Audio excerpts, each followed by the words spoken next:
آج ہمارے ساتھ ملک کے نامور دانشور اور معروف کالم نگار جناب محترم افضال ریحان صاحب تشریف رکھتے ہیں، جو مختلف فکری موضوعات پر دسترس رکھتے ہیں، لیکن بالخصوص یہ ہیومن لیبرل فورم چلاتے ہیں اور ہیومنزم کی پرچار کرتے ہیں اور اس پر اچھی ترس رکھتے ہیں۔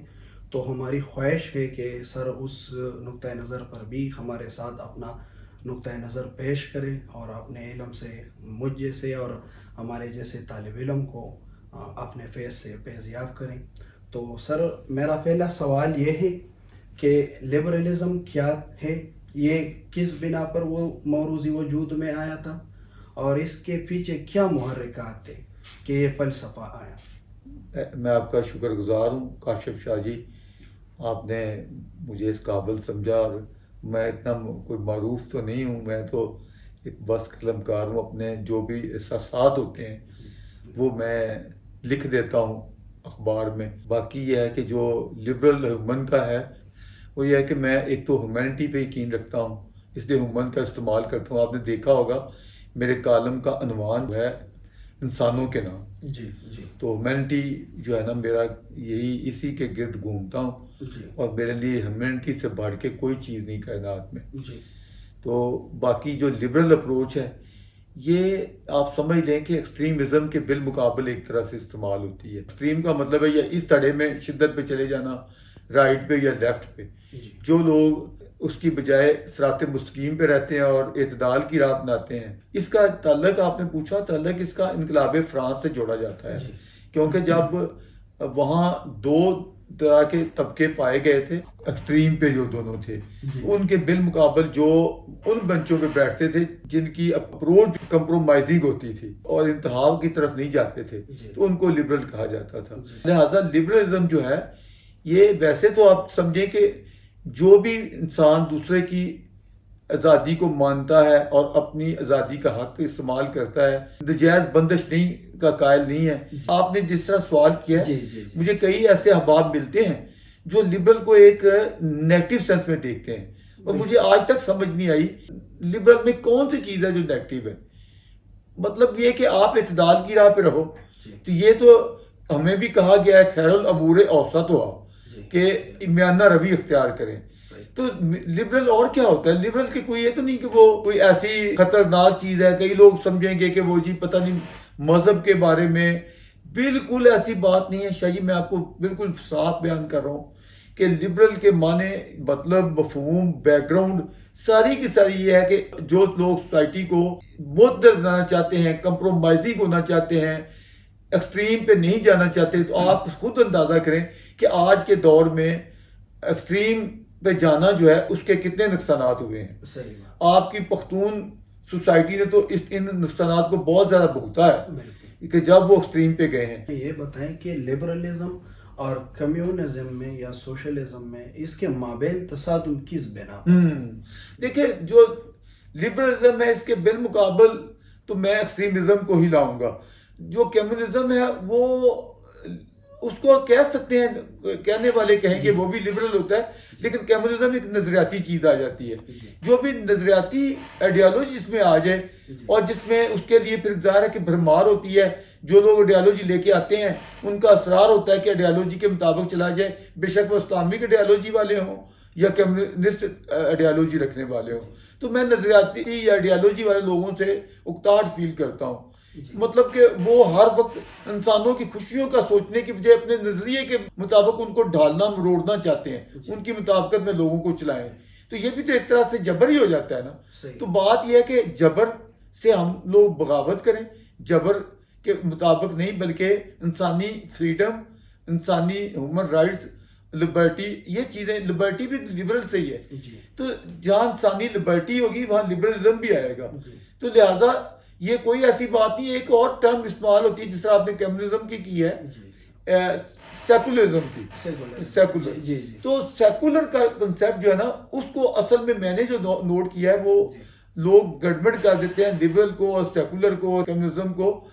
سیکولر جو ہے اس میں یہ ہوتا ہے کہ اس کو بھی ہمارے ہاں بڑا نیگیٹو پیش کیا جاتا ہے۔ اب دیکھیں ہمارے ہاں جو ترجمہ کیا گیا زیادہ تر، جس میں مولانا مودودی کا نام زیادہ پیش کیا جاتا ہے، انہوں نے اس کا ترجمہ لا دینیت ایسے کیا کہ سب نے اس کو اڈاپٹ کر لیا. جی حالانکہ سیکولر کا مطلب لا دینیت نہیں ہوتا. سیکولر کا مطلب ہوتا ہے کہ جس میں سارے مذاہب جو ہے نا ان کو جینے کا حق ہو اور کسی ایک کی منوپلی نہ ہو اور اسٹیٹ جو ہے وہ غیر جانبداری کا رویہ اختیار کرے. اب آپ دیکھیں کہ ویسٹرن سوسائٹیز لبرل بھی ہیں اور سیکولر بھی ہیں. لبرل کا مطلب ہے کہ ان میں برداشت آئے وہ ایکسٹریم پہ نہ جائیں, اور سیکولر کا مطلب ہوتا ہے کہ مذہبی لحاظ سے کسی ایک گروہ کی یا پارٹی کی یا فرقے کی منوپلی قائم نہ ہونے دی جائے, بلکہ سارے جو ہیں وہ مذہب کو ایک ذاتی یا بندے اور خدا کا معاملہ کہہ لیں. اب انڈیا میں آپ دیکھیں ان کے آئین میں وہ ایک سیکولر آئین ہے, آپ کو معلوم ہوگا. دیکھیں وہاں اعلیٰ میجارٹی بہت بڑی میجارٹی ہندو مت کی ہے, لیکن انہوں نے ہندو اسٹیٹ نہیں بنائی ہے, بلکہ دنیا میں ایک واحد اسٹیٹ نیپال تھی جو ہندو اسٹیٹ تھی, وہ بھی انہوں نے ختم کر کے تو اس کو سیکولر بنا دیا. لیکن ہم ان پہ تو ذرا سی بات پہ اعتراض کرتے ہیں اور یہ بھول جاتے ہیں کہ پاکستان میں ہم نے اپنے ملک کا نام ہی ایک مذہب کے ساتھ نتھی کیا ہوا ہے. یہی بات ہے. یہ یعنی دوسروں پہ ہم بڑی جلدی سے اعتراض کرتے ہیں, دیکھو جی وہاں ہندوتوا ہو رہی ہے. بھئی آپ کون ہوتے ہیں یہ کہنے والے جس کا جو کالی خود چادر جس نے پہنی ہوئی ہے وہ دوسرے کے دبا پکڑ رہا ہے کہ ان کو دبا کیوں لگا ہوا ہے, کالا دبا کیوں ہے. تو سیکولر ہمارے آپ نے دیکھا آپ کے کے پی میں جمعیت علماء اسلام کا بڑا اثر رسوخ ہے, مولانا فضل الرحمان صاحب کا. میں تو ان کے والد مولانا مفتی محمود کا بھی بڑا احترام رکھتا ہوں. اب وہ مولانا صاحب اپنی اکثر تقریروں میں بولتے ہیں کہ سیکولر کافرانہ نظریہ ہے, ہم سیکولرزم کو نہیں آنے دیں گے. آپ نے سنا ہوگا ان کی تقریر میں. آپ مولانا ارشد مدنی ہیں جہاں سے دیوبندی فرقہ پھوٹا ہے, تو دیوبند میں بھی جمعیت علماء اسلام ہے وہاں جو جمعیت علماء اسلام یہ پاکستان کی ہے, وہ جمعیت علماء ہند ہے, وہ بھی اسلام, وہ جمعیت علماء ہند ہے. اچھا اب ان کے علماء کو آپ سنیں جو بڑے سکہ بند راسخ العقیدہ علماء ہیں, وہ کہتے ہیں کہ ہم سیکولرزم کو بچانے کے لیے جان قربان کر دیں. وہ ساری ان کی تگ و دو لڑائی بحث اس بات پہ ہوتی ہے کہ ہندوستان کو ایک سیکولر اسٹیٹ کے طور پہ ہونا چاہیے, سیکولرزم ہمارے حقوق کا محافظ ہے, اور سیکولر سوسائٹی جو ہے وہ آئیڈیل سوسائٹی ہے. اب کتنا زیادہ کنٹراڈکشن ہے کہ اس طرف اس کو دین کا مخالف بنا کے پیش کیا جاتا ہے اور وہاں دین کا محافظ بنا کے پیش کیا جاتا ہے. لہذا ہمیں ان ٹرمنالوجی سے بلند ہو جانا چاہیے. یہ کوئی غلط چیزیں نہیں ہوتی ہیں, سمجھنے کا فرق ہے. اگر آپ سمجھیں تو لبرل اپروچ میں سمجھتا ہوں بڑی سوسائٹی کے لیے ضروری ہے, کارآمد ہے. میں نے کہیں لکھ دیا تھا اپنی مقدس ہستیوں کے بارے میں, کوئی لبرل سیکولر تھی, تو مجھے بڑا بھگتنا پڑا آپ کو ایسا لفظ ایڈیٹر صاحب کی طرف سے کہ کیوں ہوا ایسا. تو میں کہنا یہ چاہتا ہوں کہ وہ اپنا کنسیپٹ ہے, میں نے اس مفہوم میں نہیں لکھا جو یہ لوگوں نے مشہور کر رکھا ہے. میں تو ان کو اعلیٰ انسانی قدریں سمجھتا ہوں, اور اعلیٰ انسانی قدریں جو ہیں ان کا احترام ہے, اور وہی چیزیں ہیں. ہم تو اپنی سوسائٹی کو اگر ہم چاہتے ہیں کہ یہاں فنڈامنٹلزم ختم ہو, یہاں جنونیت ختم ہو, جہاں دہشت گردی ٹیررزم ختم ہو, تو اس کے علاوہ کوئی چارہ نہیں ہے کہ ہم لبرل سیکولر اپروچ کو اپنائیں. کیا آپ محسوس کر سکتے ہیں یا آنے والے ادوار میں آپ دیکھ سکتے ہیں کہ پاکستان ایک سیکولر ملک اور پاکستانی معاشرہ ایک لبرل معاشرہ بن جائے گا؟ کیوں نہیں جی, میں تو پورا امید ہوں, کیونکہ دیکھیں ہم نے جنونیت جتنی تھی اس کے طوفان اٹھا چکے ہیں. ہم پاکستان میں آپ پوری ہسٹری کو دیکھ لیں, اب جنونیت کی اخیر کر دی ہے. جب کوئی بھی چیز وہ کہا جاتا ہے نا ہر کمال راز والے, کہ جس چیز کو اخیر تک پہنچ جاتے ہیں تو پھر اس کا زوال شروع ہو جاتا ہے. تو ہم نے اتنا زیادہ شور ہنگامہ کیا ہے. اسی زمانے میں ہماری جتنی بھی سیاسی جماعتیں ہیں وہ بڑا استعمال کرتی تھی سلوگن کے طور پہ کہ ہم اسلامی نظام لائیں گے, یہ کر دیں گے, وہ کر دیں گے. اب آپ دیکھیں کہ تقریباً ہمارے جب الیکشن ہوتے ہیں تو لوگوں کے جو محرومیاں ہیں, لوگوں کے عوام کے جو دکھ ہیں, ان کا رونا ضرور رویا جاتا ہے. لیکن مذہبی نعرے میں مانتا ہوں مذہبی ٹچ ابھی بھی وہ ہیں کرنے والے, لیکن اب اس میں میرا خیال یہ ہے کہ اب اتنا دم خم نہیں رہ گیا. وہ ٹھیک ہے کہ طبقے کو وہ خوش کرنے کے لیے, کھینچنے کے لیے, ان کے ووٹ کے لیے وہ اس کا استعمال کرتے ہیں, لیکن وقت کے ساتھ یہ کم ہو جائے گا. اب آگے کہاں بڑھ کے اب جانا ہے. تو سر کیا آپ نہیں دیکھتے کہ عمران خان کے موروث وجود آنے کے بعد یہ مذہبی ٹچ اور مذہبی سیاست زیادہ ہو گئی ہے. یہ بات میں آپ کے اتفاق کرتا ہوں، بلکہ علماء جب کرتے ہیں نا تو اس میں کچھ نہ کچھ خلوص بھی ہوتا ہے، کچھ نہ کچھ ان کی کمٹمنٹ بھی ساتھ ہوتی ہے. میں مطلب علماء کی ہر بات کو غلط نہیں سمجھتا. جب علماء مذہب کا یہ نام لیتے ہیں نا تو سمجھ آتی ہے کہ وہ ان کی گروتھ ہی مذہب میں ہوئی ہے. انہوں بیچاروں تو اسی کا نام دینا ہے کہ ان کو تو پڑھنا لکھنا آتا ہی نہیں سوائے مذہب کے. ان کا اٹھنا بیٹھنا ہر چیز مذہب ہی ہوتا ہے، تو وہ جس کو جو فن آتا ہے اس نے وہی پیش کرنا ہے نا. تو وہ مجھے سمجھ آتی ہے اگر علماء مذہب کا استعمال کرتے ہیں یا اس کا تقاضا کرتے ہیں. مجھے تو جہلا پہ حیرت ہوتی ہے جن کو ابجد کا نہیں پتہ ہوتا مذہب کا، اسلام کا. وہ ایسے مامے چاچے بنے ہوتے ہیں اسلام کے کہ جیسے پتہ نہیں وہ کیا چیز ہیں.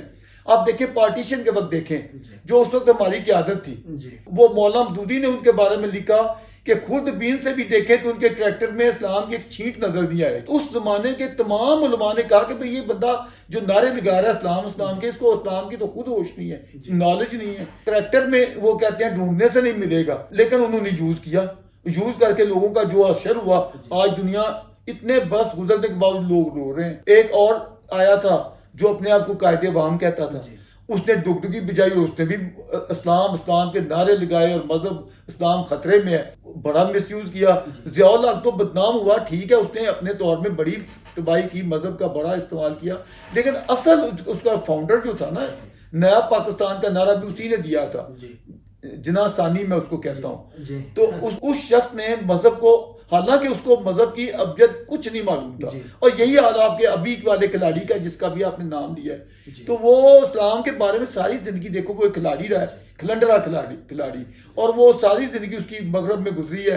سب دنیا کو پتہ ہے جس طرح وہ عیش و عشرت میں رہا، جو وہ وہاں جس طرح کے وہ کرتبے جو کرتا رہا ہے، کس کو اس کے کرتبوں کی یا اس کے کارناموں کی بھول ہے. اور اس کی پرسنل لائف کے بارے میں نے تو اس کے انٹرویو کیا، اس میں بڑی کافی اس پہ جرا کی اس کے ساتھ.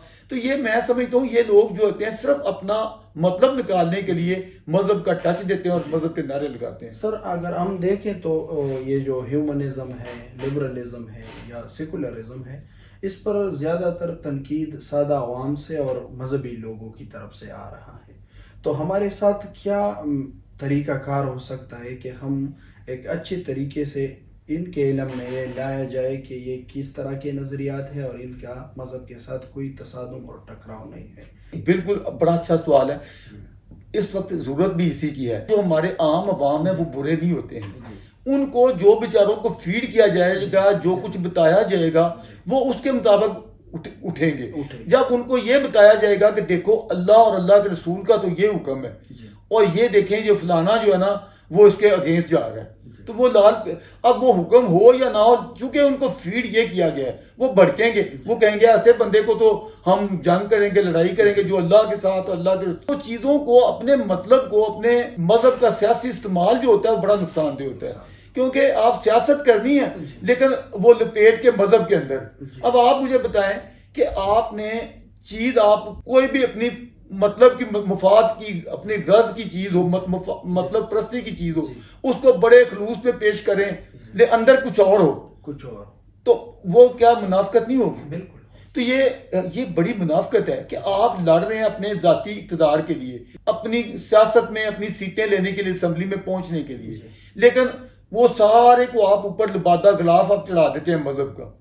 تو مجھے بتائیں کیا یہ زیادتی نہیں ہے؟ میں کہا کرتا تھا بن لادن اتنا بڑا مجرم نہیں ہے جتنا بڑا وہ شخص ہے جس نے مذہب کی خوفناک تشریح کی، جس سے دہشت گردی پیدا ہوتی ہے، جس نے کہا کہ یہ دعوت لے کے اٹھو اور دنیا پہ چھا جاؤ. چھا جانے کا تو مطلب ہی نہیں تھا، مقصد تو یہ تھا کہ آپ لوگوں کے دلوں کو جیتو، محبت کے ساتھ طرف بلاؤ، بالحکمہ و موعظۃ الحسنہ، کہ اللہ کے راستے کی طرف بلاؤ لوگوں کو حکمت کے ساتھ اور اچھے واضح اخلاق، اعلیٰ اخلاق کے ساتھ. تو یہ تو دعوت تو بنیادی طور پہ یہ تھی کہ آپ نے اخلاق کے ساتھ، محبت کے ساتھ دوسروں کو، یہ جو چھا جانے کا کنسیپٹ تو نہیں تھا. اب اس سے اتنا نیگیٹو میسج گیا کہ لوگوں نے یہی سمجھا کہ واشنگٹن کو بھی فتح ہونا چاہیے، ماسکو کو بھی، ساری دنیا کو برباد کر دو، ہم اوپر چھا جائیں. اسی سے وہ تحریکیں اٹھیں جن کو آج ہم متشدد تحریکیں کہتے ہیں. داعش ہے، القاعدہ ہے، طالبان ہے، جو بھی ہے. اب طالبان والوں کو بھی میں حقیقت پوچھے تو وہ اس طرح مجرم نہیں سمجھتا. وہ جتنی بھی خوفناک تباہیاں پھوڑ رہے ہیں، بم پھوڑتے ہیں، جی ان کو بیچاروں کو، وہ تو عام لوگ ہیں، اسٹوڈنٹ ٹائپ، ان کو فیڈ ہی آپ نے یہ کیا کہ مثلاً یہ اسلام کی تشریح یہ ہے، تو اصل وہ جو تشریح کرنے والے مفکر مدبر نام نہاد ہیں، ان کا کیوں نہ پوسٹ مارٹم کیا جائے؟ وہ لوگ جو ہے سر، مطلب آپ نے جو تشریح اور توجیہ کی بات کی، مذہبی رہنماؤں کی، تو اگر ہم دیکھیں تو ابھی سعودی عرب والے نے یہ جو جہادی فکر تھا اس کی ترویج اس نے کی تھی ہماری اس سرزمین پر. اب وہ خود اس سے انکاری ہے اور کہتے ہیں کہ ہم ایک جدت کی طرف سفر کر رہے ہیں، ماڈرن دنیا کی طرف جا رہے ہیں، اور وہ خود جو ہے نا وہ یہ اس بات کا اعتراف کر رہے ہیں کہ یہ تنظیمیں اور یہ تحریکیں ہم نے مغرب کی ایما پر بنائی تھی.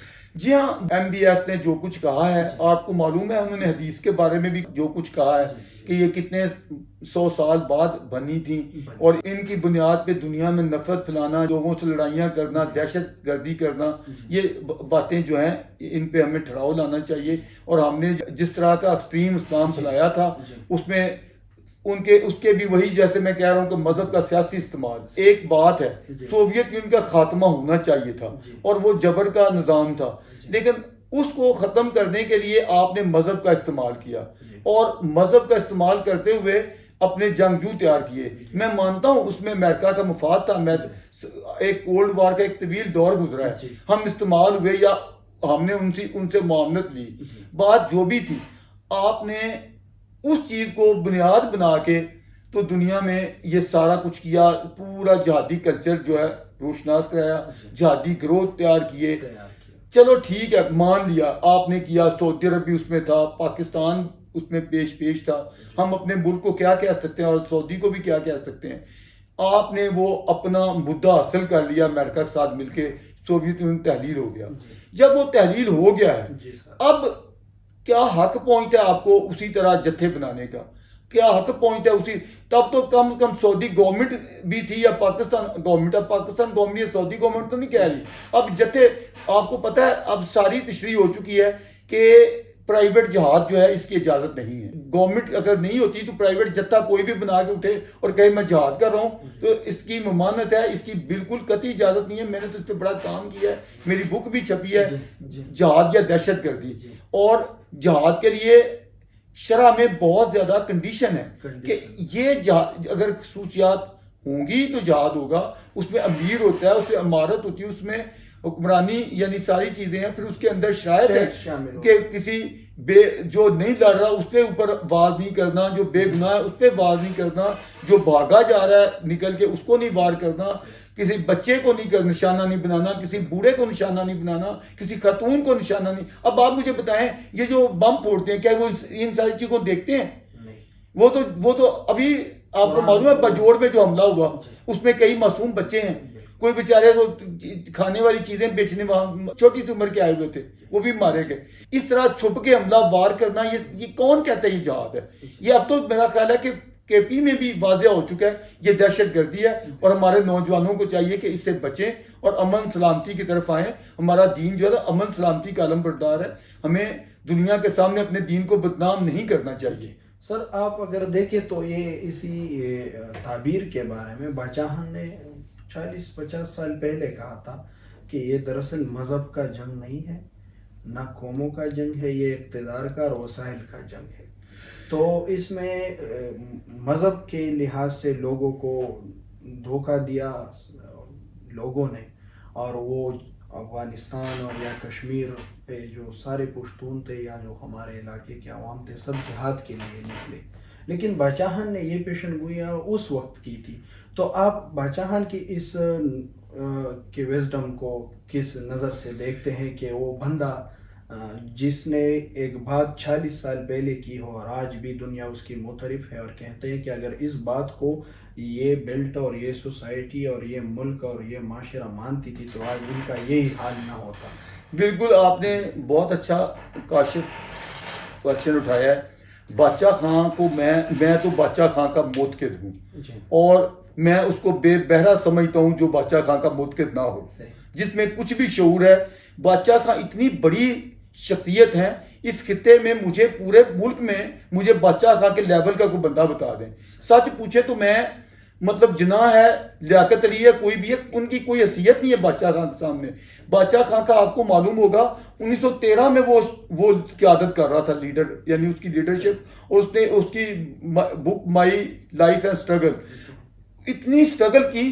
اور دیکھیں پختونوں کے بارے میں یہ تاثر پایا جاتا ہے کہ وہ اسلحے کے ساتھ چلتے ہیں، اور وہ کہا کرتے تھے کہ پختون کا بچہ بندوق کی نالی سے پکڑ کے تو بڑا ہوتا ہے. تاثر یہ ہے ان کے بارے میں پختونوں کے اندر یہ کام کرنا کہ نان وائلنس کے لیے، کہ نہ میرے بچوں لڑنا نہیں ہے، بچوں تشدد نہیں کرنا، آپ نے پڑھنا ہے.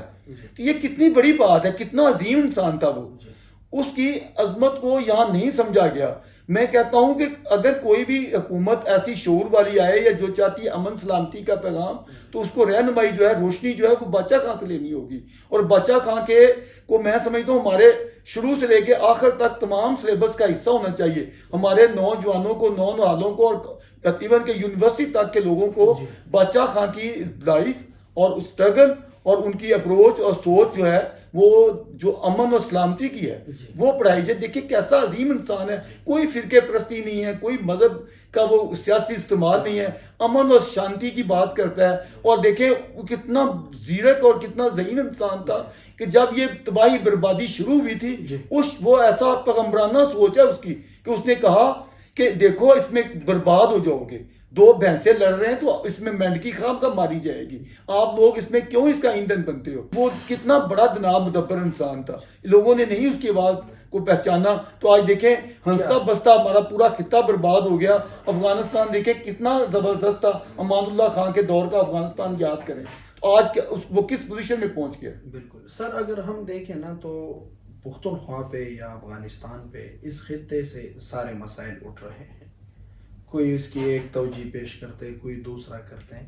لیکن اگر ہم دیکھیں اور آپ ہمارے سے اچھی طرح نظر رکھتے ہیں ان حوالے پہ، تو اس خطے پہ دنیا کے عظیم لوگ، دانشور، جو زیرک لوگ تھے، باعلم لوگ تھے، جو دانا لوگ تھے، یہ گزرے ہیں. اور ان کی موجودگی میں، ان کی تعلیمات میں، ان کے افکار میں بھی اس قوم کا یہی حالت ہے.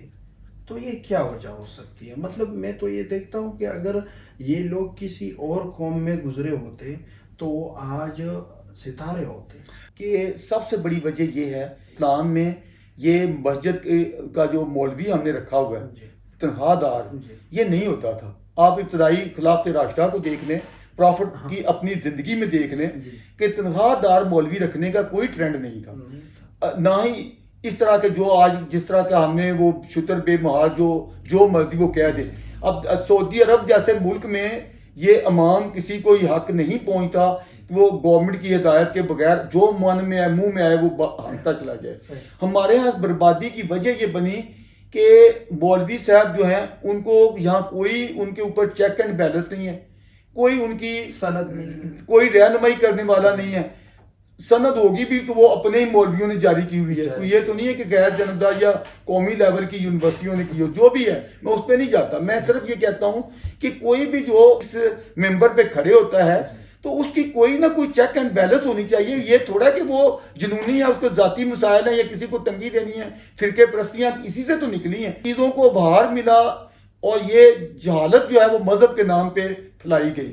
اب جس ملک میں اتنے زیادہ جہالت پھیلانے والے جگہ جگہ وہ سوتے چشم بنے ہوئے ہوں، تندور پکے ہوئے ہوں، تو مجھے بتائیں ایسی حالت میں بادشاہ خان کی آواز کیسے وہ چھا جاتی. بادشاہ خان کی آواز کے لیے ماحول بھی اچھا، بیج کتنا قابل ہو. اگر وہ زمین ہموار نہیں ہوگی، فرش پہ پھینک دیں گے تو کیا وہ اگے گا؟ نہیں. تو یہ ان لوگوں نے کرخت قسم کی زمین بنا دی جس میں آبیاری کی کوئی چیز ہی نہیں. سم من بک من امیون کہا گیا ہے. وہ یہ لوگ، جہالت کیا چیز ہے؟ جہالت یہی چیز ہے کہ لوگوں کے شعور کو آپ بند کر دیتے ہیں. جب مولوی صاحب نے یہ کہہ دیا کہ شعور جو ہے نا وہ نہیں ہے، جو جذباتیت ہے، جنونیت ہے، جو وہ لوا بکھیرتے ہیں وہی لوگوں میں آیا.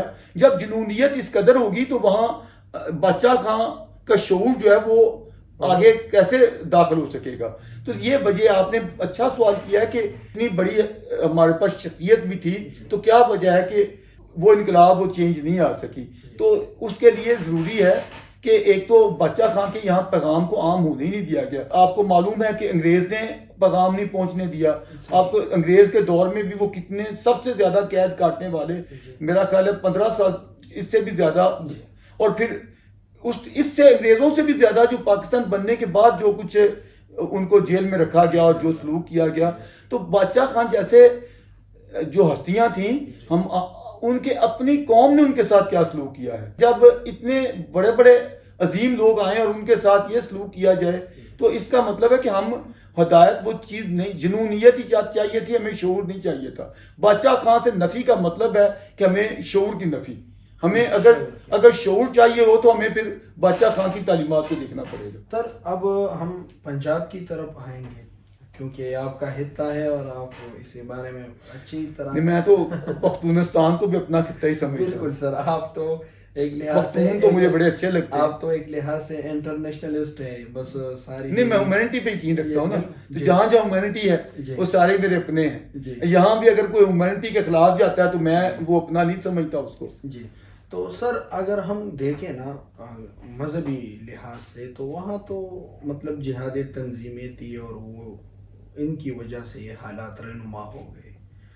ادھر تو پنجاب میں بریلوی تسلط تھا اور بریلوی جو ہے یہ اخلاقیات و موسیقی, نعت خوانی, اسپریچولیٹی پہ یقین رکھتے ہیں. تو یہ میں دیکھتا ہوں اور شاید آپ مجھ سے اچھی طرح دیکھتے ہوں گے کہ یہ 5-6 سال 8-9 سال ہو گئے ہیں کہ اس میں بھی جبر نے, ظلم نے, استبداد نے ان کے رویوں میں سرایت کی ہے. اس کی وجوہات کیا ہو سکتی ہیں؟ یہ بھی آپ نے بڑا دلچسپ سوال مجھے پوچھا ہے. مجھے میں نیمیا والے بریلوی ہیں, اہل سنت والجماعت. تو اپنے وہ سالانہ فنکشن کرتے ہیں. تو جو پیچھے فنکشن ہوا تھا تو وہ ہر سال کسی نہ کسی شخصیت کو بلاتے ہیں. انہوں نے مجھ چیز کو بھی آسن اقبال کے ساتھ مجھے بھی بلایا اپنے فنکشن میں مہمان کے طور پہ. تو وہاں میں نے یہ جو آپ نے سوال کیا ہے اسی پہ میں نے وہاں بحث بات کی کہ جو اہل سنت, آپ تو اولیاء صوفیاء کے ماننے والے ہیں. جو صوفی ہوتے تھے وہ تو امن کے پرچارک تھے. آپ دیکھیں نظام الدین اولیاء کتنے بڑے امن کے علمبردار تھے. آج ان کے دربار میں, اور اس طرح حضرت خواجہ غریب نواز ہیں, معین الدین چشتی اجمیری, بابا بلاشبہ بابا بلے شاہ سرکار. میں انڈیا کی بات کر رہا ہوں کہ ادھر آپ دیکھیں اتنے مسلمان نہیں گئے ہوتے جتنے ہندو آئے ہوتے. آج بھی ان کا اتنا احترام ہے ہندو سوسائٹی میں بھی. تو احترام کی وجہ کیا ہے؟ وجہ یہ ہے کہ انہوں نے محبت کا پیغام دیا. انہوں نے محبت سے لوگوں کے دلوں کو جیتا. آپ اندازہ کریں کہ خواجہ غریب نواز اتنی بڑی ہستی, لیکن ہندوؤں کے ساتھ اتنی دل جوئی کہ ان کی دیوالی میں شریک نہیں ہوتے تھے, بلکہ وہ جس میں رنگ پھینکتے ہیں نا ہولی میں نے پڑھا کہ وہ ہولی میں جاتے اور شامل ہوتے, رنگوں میں پھینکتے اور خوشیاں مناتے, اور ان کے ساتھ اتنی اپنائیت تھی. کوئی یہ ہمارے ہاں آج ذرا سی بات پہ کہہ دیا جاتا ہے جی فلاں جی غیر اسلامی ہو گیا, جی یہ جی ہندو کلچر ہو گیا. یہ کیا ہندو کلچر, بھی خطے کا کلچر ہے. تو اسلام عرب میں ہے تو عربستان کا خطہ تھا, اس کے اثرات نہیں ہیں اسلام پہ, بہت ہیں. تو یہ خطے کی اپنی ایک تاریخ ہوتی ہے, اپنی روایات, اپنی تہذیب ہوتی ہے. تو تہذیبی اثرات سے انکار نہیں کیا جا سکتا, اور یہ کوئی غلط بات نہیں ہے. آپ جس تہذیب میں جیتے ہیں, اگر آپ دیکھیں ویسٹ میں ہوں گے تو آپ کوٹ پہنیں گے, گرم کپڑے پہنیں گے. ایسٹ میں ادھر ہوں گے تو نرم کپڑے پہنیں گے. تو یہ فرق ہوتا ہے خطے کا. خطے کے اثرات کو ہم لوگوں نے کبھی سمجھا ہی نہیں. خطے کی اتنی اہمیت ہے. میں آپ کو اگر حوالے دینے آؤں تو اتنے مفکرین ہیں جنہوں نے کہا کہ یہ جو سزائیں دی گئیں, جو قرآنی چیزیں, جو بھی یہ وراثتی قوانین جو بنے ہیں, یہ اصل میں بے شک ہم آسمانی کہتے ہیں, لیکن آسمان جو ہے نا وہ زمین سے ہی پھوٹتا ہے سب کچھ, بخارات ہر چیز. تو وہ اس سماج کے اندر سے کشید کی ہوئی چیزیں ہیں. سماجی ضرورت عربوں کے اندر جو تھیں, جو ان کے تقاضے تھے یا ان کا جو ملان تھا, آپ دیکھیں تقریباً ہر چیز کا ذکر جو ہماری کتاب میں بھی آیا نا وہ عربستان سے منسلک آپ کو نظر آئے گا. جو عربستان میں نہیں تھی اس کا ذکر ہی نہیں ملے گا. تو بات یہ ہے کہ جو تہذیب ہوتی ہے نا خطے کی, اس کی بڑی اہمیت ہوتی ہے. ہمارے ہاں پتہ نہیں کیوں لوگوں نے اس کو اتنا قابل نفرت بنا دیا انڈین سویلائزیشن کو. تو یہ صوفی بزرگ جو تھے وہ اس رمز کو پا گئے تھے کہ انسانوں سے محبت ہی اصل چیز ہے. سب چیزیں باقی بات کی ہیں, پہلی اول بلکہ اول و آخر جو چیز ہے وہ انسانوں سے محبت ہے. انسان. خدا دیکھیں وہ خدا ایک مخلوق ہے، الخلق و عیال اللہ. اب کسی کے بچوں سے آپ نفرت کریں تو جس کے بچے ہیں کیا وہ آپ کو اچھا سمجھے گا؟ تو اچھا وہ سمجھے گا، اس کو سمجھے گا جو اس کے بچوں سے پیار کرتا ہے. الخلق و عیال اللہ کا مطلب یہی ہے کہ اللہ کو وہی سب سے پسند ہے جو اس کے بچوں سے پیار کرے، اور وہی ناپسند ہے جو اس کی مخلوق کے ساتھ برا ہے. تو یہ صوفی لوگ یہ رمز پا گئے، اور صوفیوں نے ان کے دلوں کو جیتا اور اتنا محبت کا پیغام دیا کہ آپ نے بریلوی کا پوچھا، مجھے بڑا افسوس ہے کہ جنہوں نے ہندوؤں کے ساتھ مل کے اتنی ایکتا کی، اتنی محبت کی کہ وہ ان کے آج بھی ان کا احترام سارا پایا جاتا ہے، لیکن جب پارٹیشن کا وقت آیا تو ان کے نام لیباؤں نے پنجاب میں کیا رول ادا کیا. مجھے بڑا افسوس ہے، انہوں نے وہ صوفی سوچ کے اوپر کلاڑے مارے، انہوں نے چھریاں ماری اس سوچ کو جو صوفیوں کا محبت کا پیغام تھا، اس کو کاٹ ڈالا، حملے کیے. یہ تو صوفیزم نہیں تھا. اپنے بابا بلے شاہ سرکار وہ تو رام رحیم کو ایک ہی چیز سمجھتے تھے. دیکھیں نا، یہ جتنے بھی ہمارے حضرت مادھو لال حسین آپ ان کو پڑھیں، مادھو لال اور حسین، اب دیکھیں نام سے ہی آپ دیکھ لیں کہ حضرت مادھو لال حسین کون کیا چیز ہیں. اس میں آدھا ٹچ ہندو ہے، آدھا ٹچ اسلامک ہے، یعنی مادھو لال ملے شاہ حسین سے اور مادھو لال حسین بن جاتا ہے. تو میں کہنا یہ چاہتا ہوں کہ یہ ہمارے خطے کی درخشاں روایتیں ہیں، ہمیں ان کو نفرت سے نہیں دیکھنا چاہیے. ہمیں خطے میں امن سلامتی کے لیے جدوجہد کرنی چاہیے، اور یہ ہمارا دین کی وجہ سے نفرت پھیلانا بڑی غلط بات ہے. دین جو ہے نا وہ انسانوں کے لیے محبت کرنا سکھانے آیا ہے، وہ دین ہی نہیں ہے جو انسانوں سے محبت نہ سکھائے.